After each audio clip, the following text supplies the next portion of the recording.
नमस्कार। सभी छात्र छात्राओं को मेरी ओर से आज की हार्दिक शुभकामनाएं। आप सबों को आप स्वस्थ रहें, अपने कर्म पथ पर अग्रसर रहें, विद्यालय और अपने प्रति सजग रहें और जो गुरुजन हैं उनकी सेवा के भाव से आप अनुप्राणित रहें। हमने पिछले क्लास में आपको यह जो सब्जेक्ट है, इस पुस्तक का नाम है कृतिका भाग 2, उसका प्रथम पाठ है माता का अंचल, जिसे स्वयं श्री पूजन सहाय जी ने अपनी लेखनी से अपने बचपन की यादों को इतना सुंदर और मार्मिक ढंग से, रोचक ढंग से वर्णित किया है, जिसके एक एक अनुच्छेद को पढ़ते पढ़ते आप अपनी उम्र को भूल जाएंगे, आप अपने बचपन को भूल जाएंगे, इस उम्र को भूल जाएंगे, आपको आपका बचपना याद आ जाएगा। हमने बताया था कि इस पाठ में लेखक ने बच्चे के शैशव अवस्था के क्रियाकलापों का जो सुंदर वर्णन किया है। हालांकि यह वर्णन श्री पूजन सहाय जी के बचपन की ही कहानी है, उन्हीं के जीवन पर आधारित कहानी है और उन्हीं कहानी के द्वारा वो बचपन के बाल सुलभ आदतों, बाल सुलभ स्वभावों और बालक की सोचों पर जो प्रकाश डाला है वह अकाट्य है, काबिले तारीफ है और वर्णनीय है। हमने बताया था कि पिताजी के साथ बच्चा यानी स्वयं श्री पूजन सहाय जी, जिनके बचपन का नाम तारकेश्वर नाथ था, और उनके रूप स्वरूप अंदाज चाल चलन को देख करके उनके पिता उन्हें भोलानाथ कहते थे। सोने से लेकर के रात के सोने तक माँ के को छोड़ करके पिता के पास रहने वाला बच्चा केवल अपने माँ के पास भोजन के लिए ही जाया करता था, दूध पीने के लिए ही जाया करता था। इसके अतिरिक्त जो भी समय बचता था वह बच्चों के साथ और पिता के साथ बीतता था। इतना अधिक लगाव था पिताजी का। सुबह उठना, उनके साथ उठना, घूमना, नित्य क्रिया से निवृत्त होना, फिर स्नान करके पूजा पाठ करना, स्नान करने के क्रम में के पश्चात पूजा करने के क्रम में उनका आईना देखना, आईना देख करके जटाधारी बालक तारकेश्वर नाथ के माथे पर पिताजी के द्वारा लगाया गया भभूत, उसे देख देख करके अपने आप में मुस्कुराना, यह सब अभिक्रिया को देखकर जब पिताजी रामायण पढ़ते पढ़ते उसकी ओर देख लेते थे तो बाल सुलभ स्वभाव जो है, जब कोई अपनी चोरी पकड़े जाने पर उसके अंदर जो भावना जगती है वही भावना उसके चेहरे पर झलक जाती थी और पिताजी भी मुस्कुरा देते थे, बच्चे भी शर्मा जाते थे और ऐनक को रख देते थे। उसके बाद राम नामा वही पर 1000 नाम लिखना, उस पर फिर 500 कागज के टुकड़ों पर राम राम लिख करके आटा गूंद के मिले हुए गुड़ को, गुथे हुए आटा गुड़ को गोली बना करके पिताजी के साथ झोली में रख करके और पिताजी के कंधे पर चढ़ करके गंगा जाते थे, नदी जाते थे, जहाँ पिताजी बैठ करके वहाँ इंतजार कर रही मछलियों को प्रत्येक दिन वो एक एक गोली फेंकते थे और पिताजी के कंधे पर बैठ करके यह वो नज़ारा दिखा करते थे। मछलियों का पानी से निकल करके उछलना और मुंह खोल गोली फेंकते ही मुंह में पड़ करके फिर पानी में डुबकी ले लेना। ये 500 टुकड़ियों को, 500 गोलियों को, 500 मछलियां जब एक एक करके उछल उछल के अपने मुंह में लेती थी, वह दृश्य कितना अभूतपूर्व होगा और उससे मिलने वाली खुशी की क्या सीमा होगी आप स्वयं अनुभव कर सकते हैं। इससे काफ़ी प्रसन्न होते थे। फिर उसके बाद पिताजी के कंधे पर बैठ करके ये घर आते थे। घर आने के क्रम में ये बीच में एक आम का पेड़ पड़ता था, विशाल पेड़ था। उसकी जो डालियां झुकी हुई थी उस डाली पर बैठा देते थे और भोलेनाथ को डाली को झुला झुला करके उन्हें झूला झुलाया करते थे। कभी कभी तो पिताजी वो नाटक करते थे जिसको देख करके बच्चे के अंदर एक उत्साह जगता था, उसके अंदर यह विश्वास जगता था कि हम अधिक बलवान, अधिक मजबूत, उत्साही और जितेंद्र हैं। करते क्या थे उनके पिताजी? उनके साथ कुश्ती लड़ते थे। अब कुश्ती लड़ते लड़ते अपने गिर जाते थे और बच्चे छाती पर बैठ जाते थे भोलानाथ, और छाती पर बैठ करके उनकी मूछें उखाड़ लगते थे। बस पिताजी हंसते हंसते किसी तरह मुंह छुड़ा लेते थे और उसके बाद उनसे चुम्मा मांगते थे। फिर वो खट्टा मीठा चुम्मा, दहिना गाल मीठा चुम्मा, बाया गाल खट्टा चुम्मा। तो मीठा चुम्मा तो ले लेते थे, खट्टा चुम्मा लेते वक्त वो अपनी दाढ़ी गड़ा देते थे, रगड़ देते थे गाल में। बच्चे रोने लगते थे। बस पिताजी भी बनावटी आंसू लेकर के चुपचाप रोने लगते थे और बच्चे भी मुस्कुरा करके चल देते थे। उसके बाद रसोई घर में बैठते थे, खाना खाते थे। खाना खाने के क्रम में 4-4 दाना करके गोरस और भात इनको खिलाते थे। यह देख करके माँ को बहुत कष्ट होता था और वो माँ कह बैठती थी कि मर्दाना क्या जाने बच्चों को खिलाने का हाथ है। वह 4-4 दाना 10 बेर दे दिए। बच्चे भी बहुत सोच लेते हैं कि बहुत खा लिए, अब बच्चा कहेगा हम नहीं खाएंगे। देखो कैसे खाया जाता है। बस वह गोरस सान करके, गोरस और भात को मिला करके वो एक मैना, कबूतर, कभी तोता, कभी कुछ बना करके रखते थे और उसको जल्दी खाओ कह करके वो, नहीं तो उड़ जाएगा पक्षी या कह करके वो एक एक करके खिला देते थे। भोलानाथ भी अपने आप को जितेंद्र समझ करके एक भी पक्षी को उड़ने नहीं देता था और वो बड़ा बड़ा कर खा लेता था। माँ कहती थी खाएगा बड़ा बड़ा कौर, पाएगा समाज में ठौर। माँ का यह कहना कितना उचित है, कितना दर्शन छिपा हुआ है इसमें। बच्चों के प्रति माँ के अंदर जो भाव है, अधिक खाने पर बच्चे मजबूत होते हैं, शरीर में लगता है, स्वस्थ दिखते हैं बच्चे, इसी से समाज में उसकी प्रशंसा होती है, वही उसके ठौर का प्रतीक है। इसके बाद हम आज बढ़ रहे हैं। माँ तेल की उपटन करती तब तरह तरह के खेल। उसके बाद खाना खाने के बाद पिताजी उसको उठाते थे और कहते थे बेटा अब तुम जाओ, तुम राजा है, खेलो। बाहर बच्चों की मंडली होती थी और वो खेलने निकल जाते। इसी बीच में कभी माँ फुर्सत पाकर के बच्चे को खींच के ले आती थी। बच्चा छटपटाता रोता रहता था, माँ पर कोई दया मया नहीं।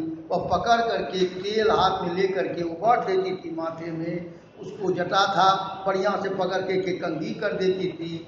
फिर उसको तरह तरह का जुट्टी जो है वो गूंथ देती थी और उसको हरा पीला वस्त्र पहना करके माथे पर लाल लाल फूल लगा देती थी और सीधे वह कन्हैया बना।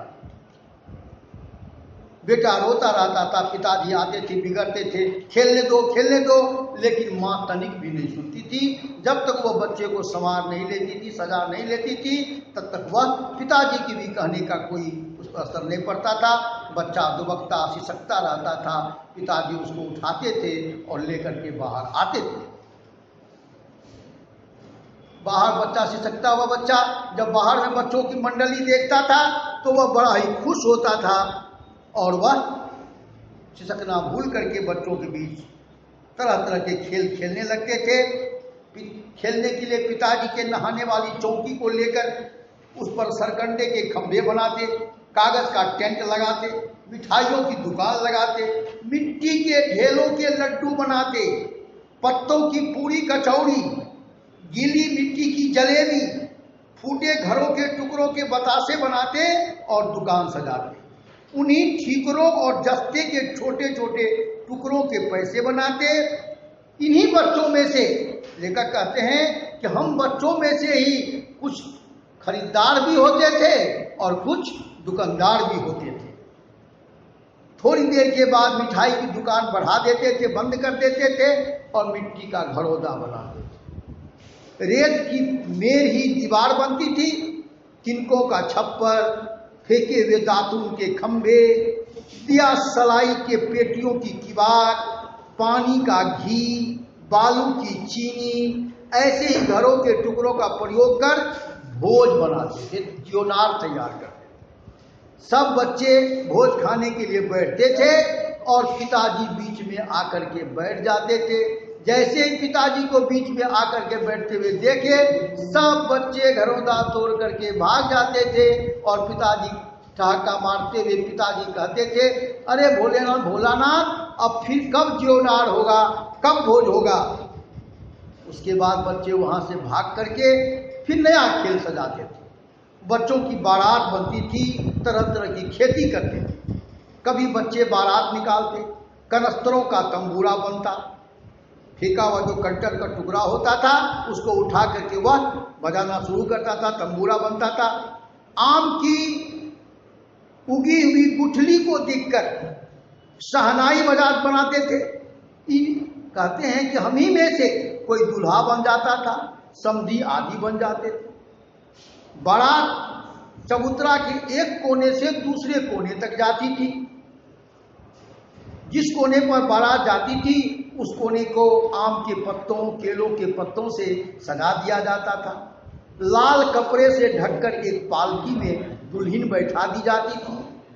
बारात के लौटने पर पिताजी पालकी के कपड़े को ऊपर उठा करके कन्या को, दुल्हन को देखने का प्रयास जैसे ही करते थे, लड़के ठहाका मार करके भाग जाते थे, हंसने लगते थे।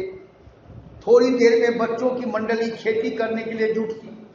बस चबूतरा एक कोना पर घिरनी लग जाती थी। नीचे की जो गली होती थी वो कुआं बन जाती। मूंज की पतली रस्सी जो फेंकी रहती है उसे रस्सी बना करके घिरनी पर चढ़ा करके और चुपकर टिबिया जो होता है उसमें बाल्टी बना के बांध दिया जाता था, उसमें लटका दिया जाता था। दो लड़के उसमें बैल बनते थे और उससे पानी खींच करके पटाया करते थे। चबूतरा ही खेत बन जाता था। कंकर जो होते थे नीचे गिरे हुए वो बीज बन जाते थे। मेहनत से खेत जोते जाते थे, फिर फसल तैयार होती थी और तुरंत हाथ लगले वो फसल को काट भी लेते थे। उसे एक जगह रख करके पैरों से रोंदते थे। मिट्टी के बने कसोरे जो होते थे उससे उसको ओसाते थे, ऐसे उठा करके उसको ओसाते थे जैसे किसान अनाज को ओसाता है। मिट्टी के बने दियों का तराजू बनता और उसको तौलते थे, राशि तैयार कर देते। इसी बीच में बाबूजी पहुंच जाते थे और पूछते थे, भोलानाथ इस साल कैसी खेती रही। यह सुनते ही हम सब छोड़ छाड़ करके भाग जाते थे। इस तरह के तरह के खेल देखते थे। इसी बीच में भागने के क्रम में एक पालकी पर एक दूल्हा अपनी बारात को लेकर के, अपनी दुल्हन को लेकर के आ रहा था। क्योंकि किसी के दूल्हे के आगे पालकी को देख लेते थे तो ये लोग खूब जोर से चिल्लाते, बोलते थे, रहरी में रहरी पुरान रहरी, रहरी में रहरी पुरान रहरी, अडोला के कन्या हमार में। यह सुनते ही एक बार ऐसा हुआ कि एक बूढ़ा घोरमुहा दूल्हा जब बच्चों के मुंह से यह सुना कि रहरी में रहरी पुरान रहरी और डोला के कन्या हमार मेहरी, तो उसको लगा कि हमारे देव, उसके देव आग लगी।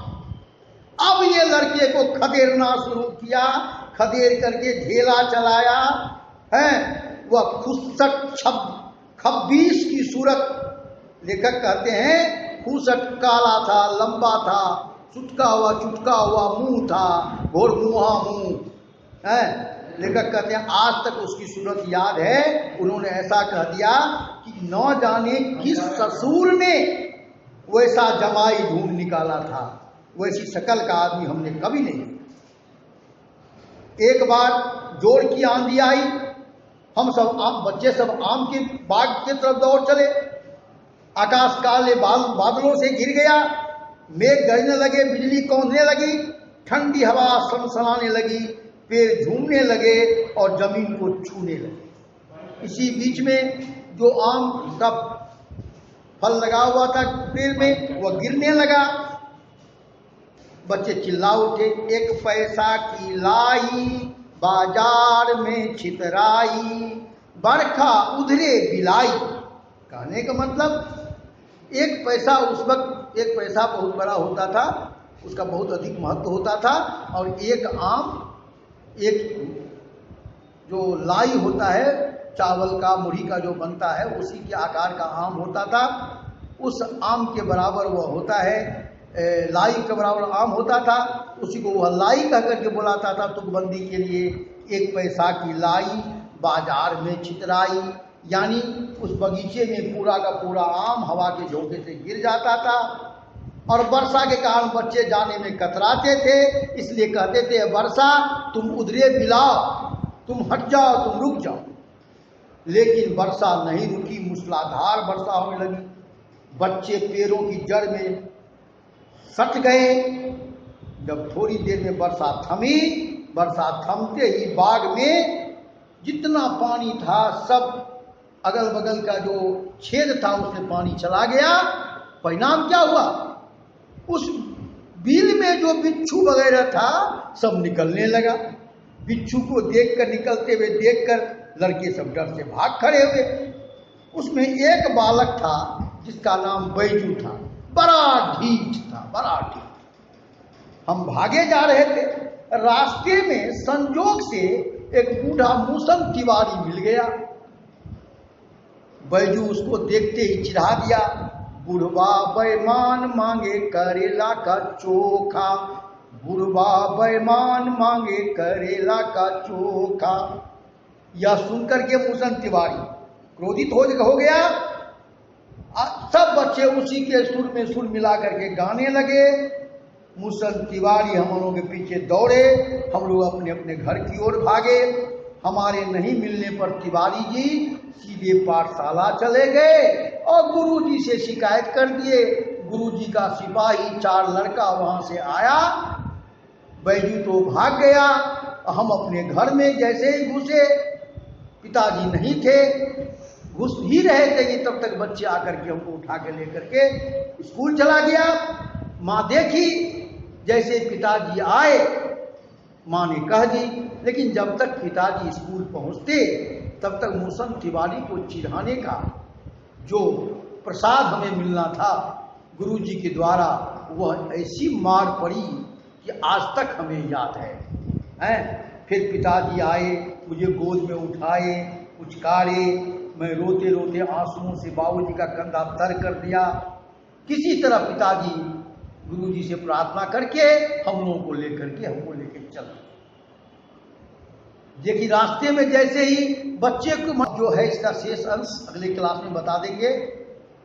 धन्यवाद।